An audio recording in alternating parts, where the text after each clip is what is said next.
It's going to take a lot to beat these guys. Obviously everyone knows that. They're a known commodity in college football. They are the kings of college football. I know what Georgia has done the last 2 years, but the Alabama Crimson Tide are the standard of college football. That's it, period, end of story. They are the guys you have to knock off if you want to go through and win a college football playoff. Them and Georgia, but I still put them number one because of the success they've had under Nick Saban while he's been there. Other than his first year, he's been phenomenal there, guys. What has he won? 5 national championships. So the guy's a stud. He's the best coach of all time. It's going to take a lot to get this done. In talking about a lot to get this done, guys, what it takes to beat Alabama. So Alabama has lost since 2000, I believe, 10, guys, the Cam Newton year. What does it take to beat these guys at home? Well, it takes a lot. We can get into that right now.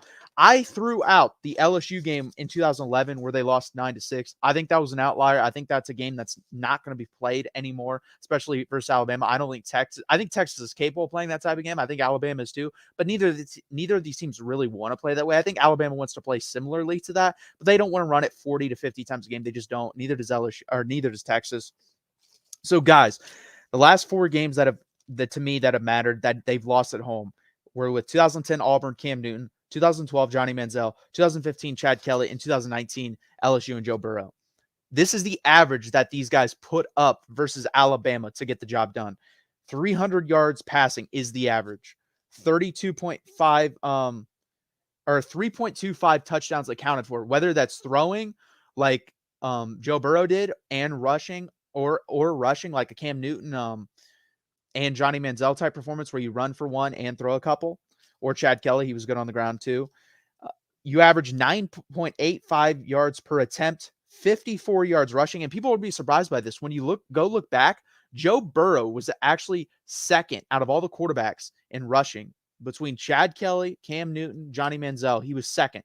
Johnny Manziel was first with, I believe, 98 yards rushing. Joe Burrow was second in the 60 somewhere. So 54 yards on the ground for your quarterback.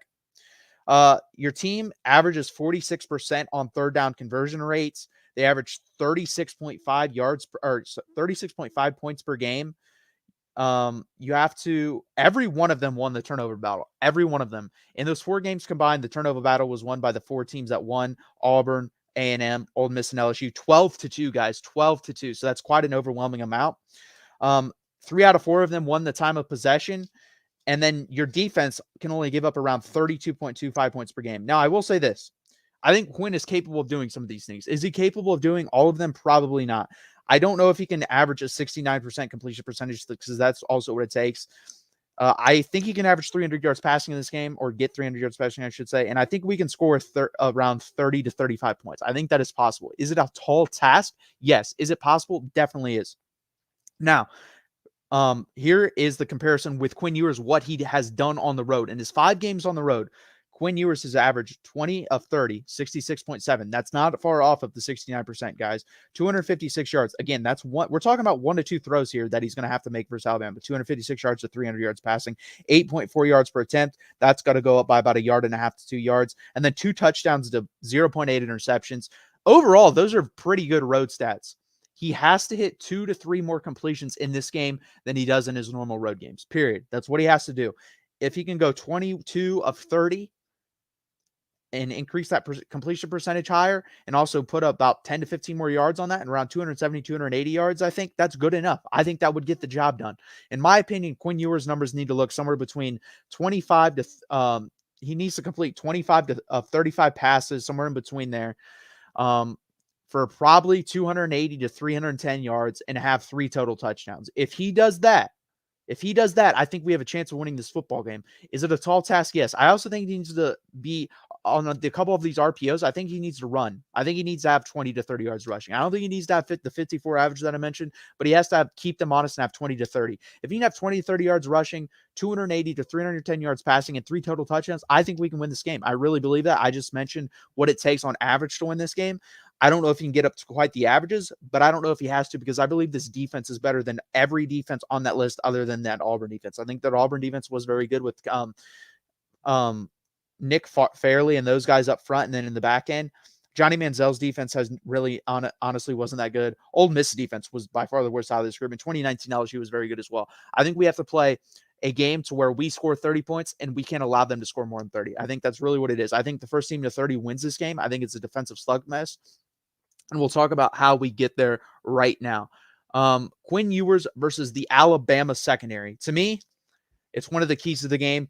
Quinn Ewers, like we said, we mentioned his road stats. He was good last game, but he wasn't great. Does he have to be great in this game? I don't think he has to be great, but he has to be pretty damn good. He has to be better than he was last game. Just a little bit. I don't think he has to have a lot. If he can get 2 more of those deep passes that were incomplete versus Rice versus Alabama, I think we win this game. I really believe that. Because if he hits 2 of those, we're talking about an extra 70 yards passing. And off what he have 290 yards? That's 360 yards. That's plenty versus this Alabama team. He played good in the game. Only it was a quarter and a half, but he played good there. If he can just basically take that first quarter performance and extrapolate it throughout a whole game, I think we have a chance of winning. Now, the secondary is good for Alabama. We talked about Kool-Aid McKinstry, who's very good. Terrion Arnold, the other cornerback, who's very good. Caleb Downs, who is an absolute stud. I think he's going to win the Thorpe Award. I think that's how good this kid is as a freshman at safety.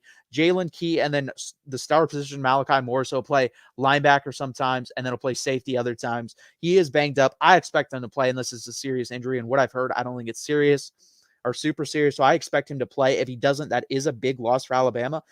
We have to attack this Alabama defense at all 3 levels. And again, it starts with Quinn Ewers just hitting 1 or 2 deep balls. He doesn't need to hit 5 or 6 of them like Joe Burrow did. Joe Burrow was lighting them up downfield. You don't need to do that. Do what Auburn did. Do what Texas A&M did. It was consistently staying on the field, moving the chains with about a 46% third down rate, and then hitting your 2 to 3 deep shots. If you hit your 2 to 3 deep shots, we can win this game. Will we? That's a question. I will answer that later for you. Next up, Ja'Tavion Sanders versus the Alabama linebackers. Ja'Tavion Sanders and running backs, I should say, versus the Alabama linebackers. Alabama's linebackers, Deontay Lawson, Marshall Trisman, good players, very good downhill players, but they don't move great side to side or in space. And I think that's the key here is getting these guys out in space and attacking them. First off, stretching them sideline to sideline, and then attacking them deep with Ja'Tavion Sanders and the running backs. Honestly, guys, I think just if we're going to win, Ja'Tavion Sanders has to be our second best player on offense. I think Ja'Tavion Sanders has to be our second best player on offense behind Quinn Ewers. I believe it should go Quinn, Ja'Tavion, and then whatever wide receiver steps up. Most likely in the past has been Xavier Worthy, and I would expect him to step up. I don't know what we're going to get out of A.D. Mitchell, but I think Ja'Tavion Sanders has to be our second best player on offense. He needs 6 to 7 catches in this game for 70 to 100 yards and a touchdowns. He needs that because he is the big mismatch that we have versus them, in my opinion. He's a guy that I would go trips one side and send him out one-on-one and make either a safety like Caleb Downs in his freshman year handle him or one of these linebackers. And I don't think they can do it. I think he'd win that matchup more times than not. I'm hoping Sark attacks that as a matchup. We'll see what he does. But I believe that is the matchup to attack. I also like Jaden Blue, especially out of the backfield, or Keelan Robinson, because they're two more explosive guys pass catching versus those Alabama linebackers on screens, angle routes, wheel routes. If you want to put them in the slot, I would love that as well. Sark hasn't really done that much at Texas. I'm really hoping he exploits it because I think that's the weak point of this Alabama defense is their linebackers. And then if you want to throw in their safeties in coverage, you can throw that in there as well. But I think it's mostly their linebackers. And I think Ja'Tavion Sanders is going to have a big game for us to win this game, realistically. Next up, guys, we're going to talk about the Texas D-line versus that Alabama offensive line. Alabama's offensive line, you got Caden Proctor, left tackle, freshman. I think he was the best left tackle in the country coming out of high school. Tyler Booker, left guard. Seth McLaughlin, center. Darian Dalcourt, right guard, and right tackle J.C. Latham, I believe, is the weak point on this offensive line. That's why you have a check next to his name, and it could be, I believe, Miles something. Miles McVay is the other guy they consider at that right tackle position. So that is their weak point. But these guys are freaking huge. 6'4", 339 pounds is what we're talking about on average.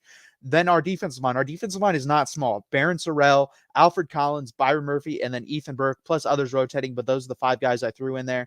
And T'Vondre Sweat, 6'3", 301 is our average. These are big human beings. And honestly, I think it's going to come down to pass rushing and the pass rush for our team versus their team.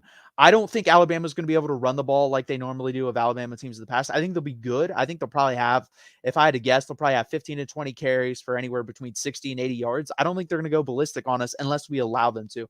And I'm talking about running backs. That's what I'm talking about, the running back stats. What we have to do is keep Jalen Milroe in the pocket and keep our rushing lanes down pat. Because if we do not do that and he escapes, he is the either the most athletic guy on the field or the second most. Malik Muhammad, our freshman cornerback, might be a little bit more athletic, but one-on-one, he would destroy him. He's way bigger than Malik Muhammad, and I think Malik Muhammad would even answer. He does not want to do an Oklahoma drill with Jalen Milroe, and we shouldn't allow that to happen. We have to be good with our pass rush lanes, guys. We cannot allow this guy to break containment and get out of the pocket. I think that's another key to this game.